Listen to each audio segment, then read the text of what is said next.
নমস্কার। সত্য মঙ্গল চ্যানেলের সকল দর্শক এবং শ্রোতা বন্ধুদের জানাই আন্তরিক শ্রদ্ধা ও ভালোবাসা।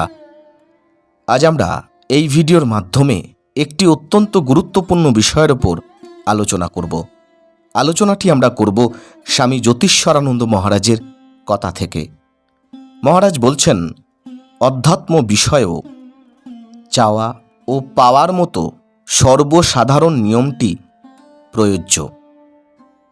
আমাদের যা দরকার ঈশ্বর আমাদের তা দেন, আমরা যা চাই তা নয়।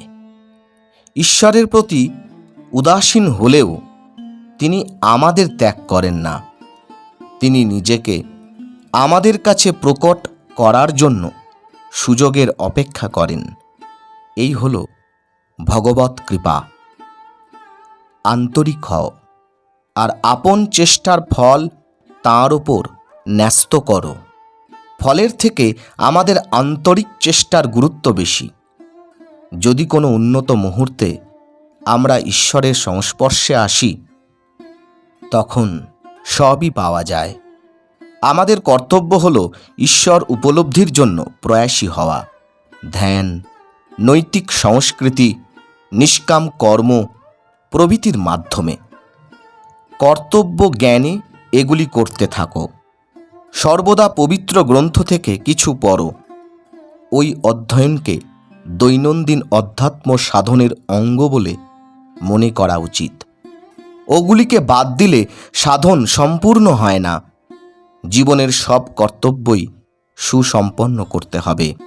সেগুলি এড়িয়ে যেও না।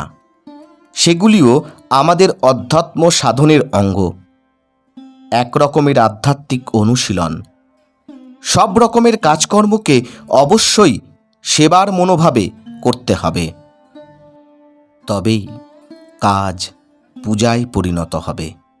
বলো, হে প্রভু, আমি যা কিছু করি সে সব তোমারই পূজা। এই জ্ঞানে করে থাকি। তোমার অধ্যাত্ম সাধনে আরও বেশি সময় দিতে চেষ্টা করো। বাজে কথায়, বাজে চিন্তায় ও মানসিক চঞ্চলতায় যে সময় যায় তা কমাও। তবেই তোমার ধ্যান ভালো হবে, আরও তীব্র হবে। তোমার কাজকর্ম আরও সুসামঞ্জস্যপূর্ণ হবে। কেউ কেউ কাজে নিজেকে অতিরিক্ত মাত্রায় ডুবিয়ে রাখে। কেউ কেউ আবার কেবল অধ্যাত্ম সাধনাতেই নিজেকে মগ্ন রাখে, কিন্তু ফল পায় না। কাজ ও পূজা পাশাপাশি চালাতে হবে। কর্তব্য কর্ম থেকে সরে থাকবে না।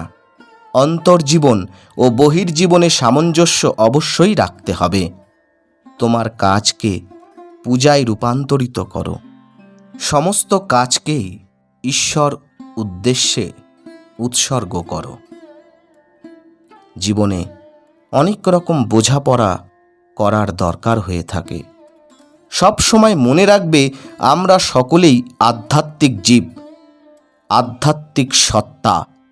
এই শরীরকে আশ্রয় করে আছি। প্রধান ভাবটি এইরূপ। শরীর হলো একটি যন্ত্র, একটি মন্দির বা নিরাপদ আশ্রয়স্থল। এই শরীরকে আরও কল্যাণকর কাজে ব্যবহার করা আমাদের অবশ্য কর্তব্য। এটিকে ঈশ্বরের আবাসস্থল রূপে দেখা উচিত। নৈতিক উন্নতির দুটি পথ আছে। 1. নৈতিক নিয়মাবলী অনুসরণ করো। 2. দৃষ্টিভঙ্গি পরিবর্তন করো। তাহলে নিয়মগুলি অনুসরণ করা আরও সহজ হবে। তোমার কর্তব্য কর্ম আরও উন্নত ভাব নিয়ে সম্পন্ন করো। আমরা সাময়িকভাবে সংসার থেকে অবসর নিতে পারি।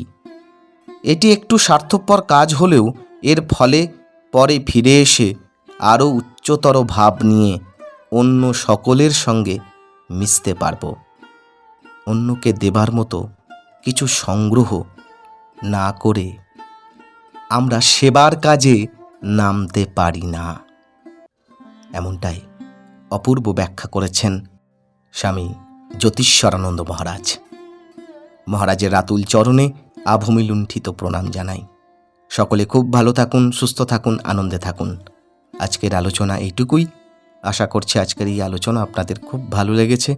আর সত্যিই যদি ভালো লেগে থাকে তাহলে প্রতিদিনের মতো ভিডিওটিতে একটি লাইক, শেয়ার, কমেন্ট ও চ্যানেলে যারা নতুন এসেছেন তারা চ্যানেলটিকে সাবস্ক্রাইব করে সত্যমঙ্গল চ্যানেলের পাশে থাকবেন।